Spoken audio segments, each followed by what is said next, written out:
Welcome to How to Run Profitable Retreats. I am Lainey Cavazos, retreat strategist and host of the show for coaches, entrepreneurs, and transformational leaders who want to design retreats that actually make money. If you've ever put your heart into a retreat only to walk away exhausted or worse, broke, you are not alone. This podcast is here to change that.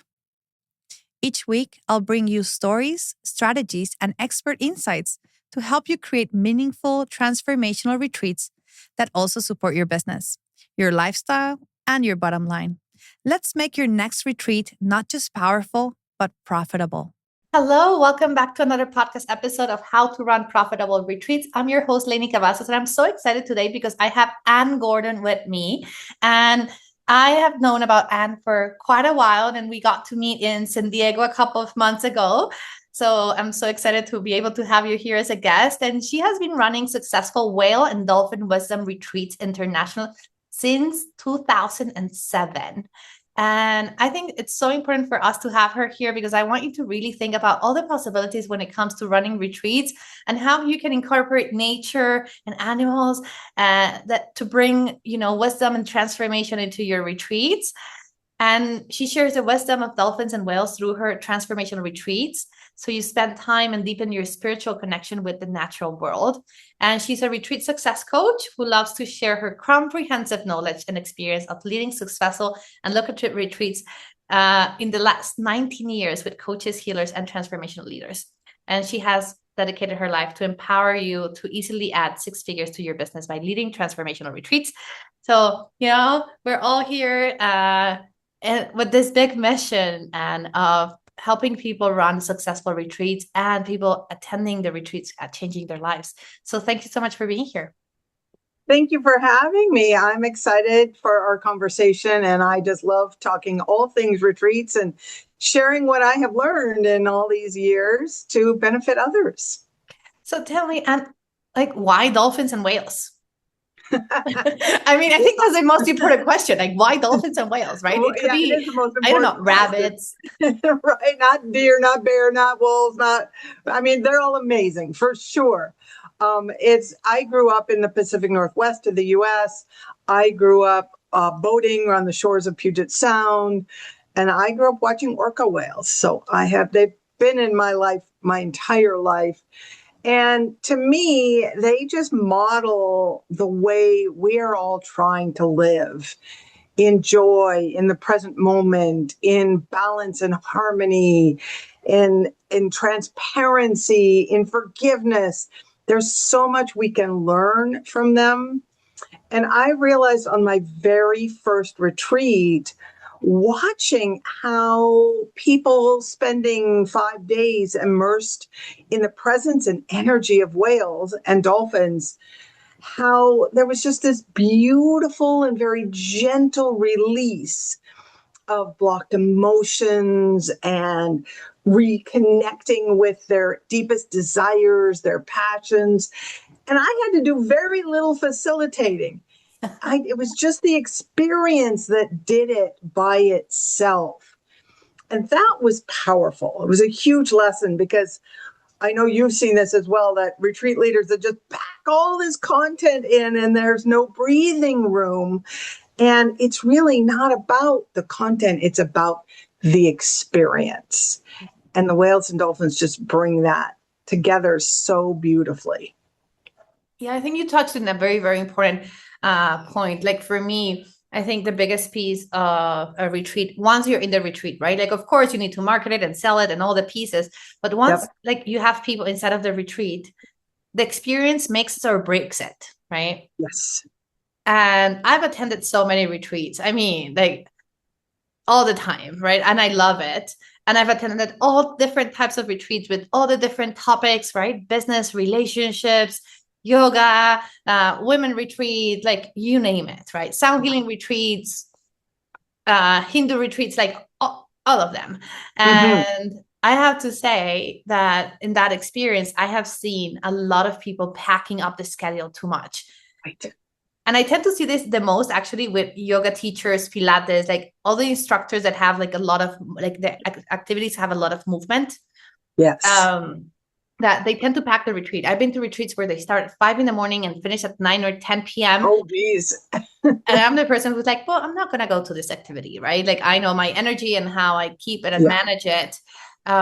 But it almost feels for me sometimes when we don't really think about the experience and we're packing it kind of like almost like it was an itinerary if we were on a tour, right? Like this typical tours that you go to Europe and one day you're in one city and the next day you're in the next city and then, you know, Paris one day, Amsterdam the next, Spain the next, and and then you finish that trip and then yes, there's a lot, right? You learned a lot, you experienced a lot, but then you need a vacation from your vacation. Right. You should, and that's exactly how I word it to people is people should come home from your retreat refreshed, relaxed, rejuvenated. Not like they need to take a vacation to recover from the retreat, right? And that what people, especially new retreat leaders, don't realize is that the transformation comes in the quiet spaces when people have free time to journal, to meditate, to take a walk, to have a conversation with some of the other participants, even to take a nap, right? Or just sit in nature or by the pool and look at the scenery. That's when your brain can start processing and putting together, making connections with the content that has been offered, right? And that's really powerful. It's like we all can relate to, we all have had aha moments when we're in the shower because we're not thinking about anything. Our mind is given the freedom to wander. And then our brain can put things together in a beautiful way. But if we don't give our people time to process on their own, they're just going to come away overwhelmed. Yeah, I think this is so important, right? Like I always talk about like there needs to be transformation and integration inside of your retreat. Like time to Absolutely. integrate the transformation. They should Yeah. not do it afterwards when they go back home. No, no, because it won't get applied then. Yeah. And I do see that a lot also in like retreat attendees, right? They come to the Yeah. retreat, they do all the things, but then they cannot keep it on when they're going to their lives. So what is like the thing that you would say from when people come to your dolphins and whales retreats? How do they integrate all the learnings and teachings that they had, right? Like this moments of quiet, of peace, of walking into Yeah. their day-to-day life? Because I mean, it's not like you can have a whale in your pool. Uh, Hope not. Yeah, for sure. There's a number of ways that I do it. On some of my retreats, for my dolphin retreats, I have a journal that I've created that I gift them at the beginning of the retreat. We work with it.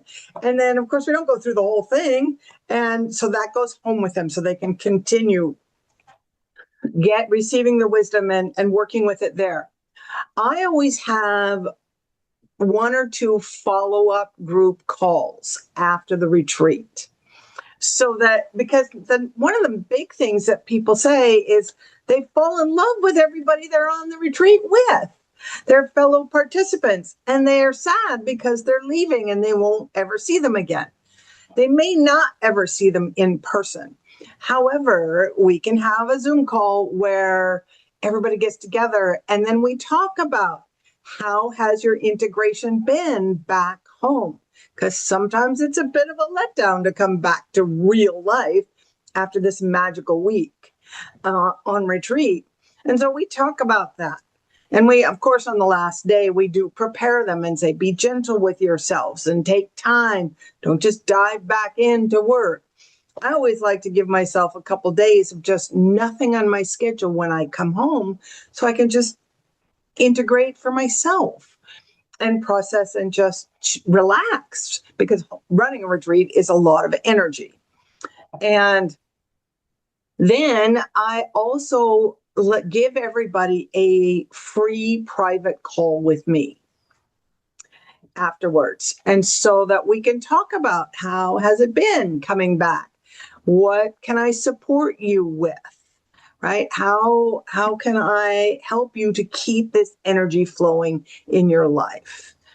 And then we can either sometimes I will bring them into I have a little membership club, and I will gift them 3 free months into my membership group so that they can come to. We do meditations every Monday morning to dolphin or whale sounds, and we do a monthly group healing call, and so they can attend all of those. So there's not just a, hey, the retreat's over, bye-bye, so long, see ya, right? There's ways to ease them back into regular life.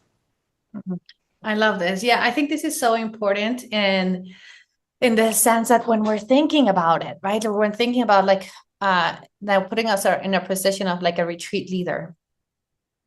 Like, what are the things that you're doing that are actually going to make you stand out with your attendees? So, and I know, and you have been doing retreats for so many years.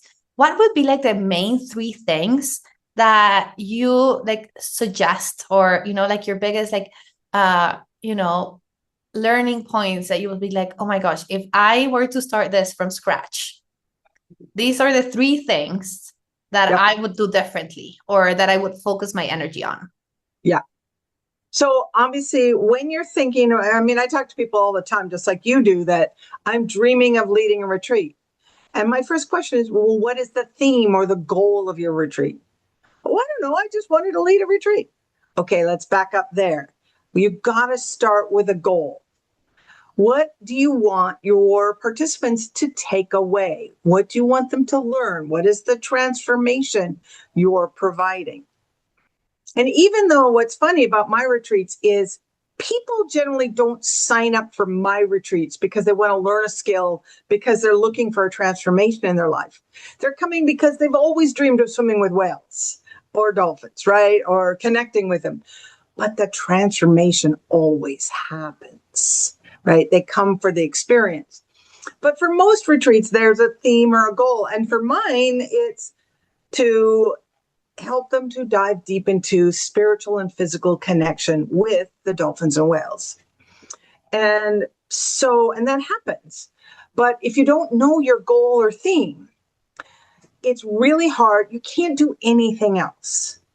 So, for example, let's say you would like to do an Italian cooking retreat. That, and your goal, that's your theme. Your goal is that they're going to learn some Italian cooking methods, and they're going to learn how to make pasta, and they're going to, do all the fun things, right? So the next thing is, where are you going to do it? Well, you're going to align with your theme. So if it's an Italian cooking retreat, obviously you're going to do it in Italy. You're not going to do it in Costa Rica or Bali, because they're amazing retreat locations, but they're not aligned with your goal and your theme, right? Now, your venue also has to align. So maybe you rent out a whole villa that has a huge, big kitchen in it, so you can bring in teachers that can come to your kitchen and you can prepare right there. Because if you're staying in a hotel that doesn't even have a mini fridge, that doesn't align with your theme, right? And so everything has to align. And your experiences. So say, for example, you're teaching a money mastery retreat or manifesting abundance retreat, right? Maybe one of your experiences is to take them whale watching. Now, your people, and you may be saying, well, what does that have to do with abundance and money? Well, as the retreat leader, you know that whales represent abundance, being the largest creatures on Earth, and they eat the smallest, and you never see a skinny whale. It doesn't matter that your participants don't see the alignment yet, because they may go, yeah, that's fun. Yay, we're going to go out on a whale watching trip. And then while you're on the boat, you can then do an informal teaching. Hey, you may be wondering why I brought you here, but did you know whales represent abundance?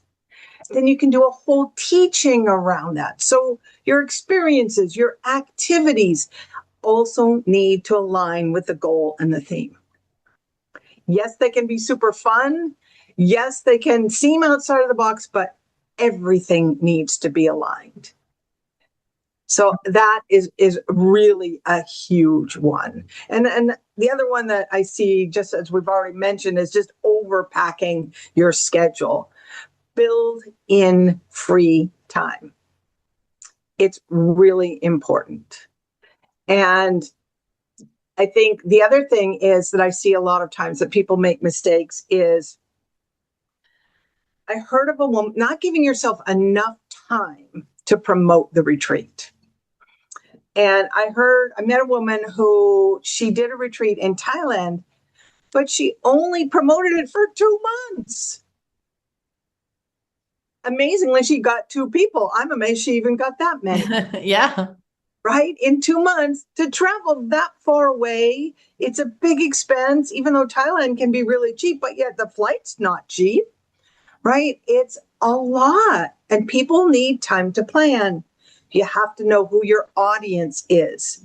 If your audience is single mothers, they need time to plan childcare, and maybe they work a corporate job and they got to schedule vacation. And some jobs you have to schedule your vacation 12 months in advance. Yeah.